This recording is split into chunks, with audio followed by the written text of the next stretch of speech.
Meanwhile, Councillor for the Falmouth Division, Garth Wilkinson, says the residents of Cooper's Pen, Trelawny have been fighting to regularise the land since 2006.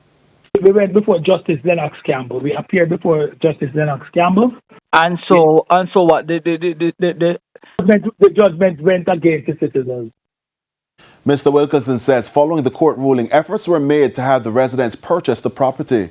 He says a socio-economic survey conducted with the Ministry of Housing found the settlement was of a high standard, with the residents paying for their utilities rather than illegally accessing electricity and water. What came out of the court, the citizens were offered, before the judgment came, the citizens were offered to purchase the land.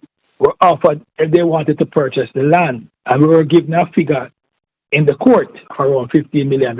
Immediately, citizens started putting the money together. Within weeks, they came up with over $3 million.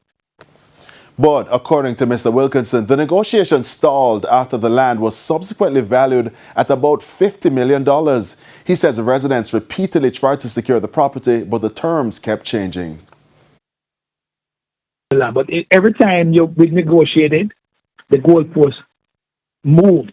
So there was no intention of sending the citizens the land. Okay, with all the work that the citizens put in to come up with the money. So I can say that quite clearly. And Mr. Wilkinson says another appeal was filed in 2014 but was unsuccessful. He maintains every avenue was explored to either purchase the land or have the settlement regularized under the Housing Act.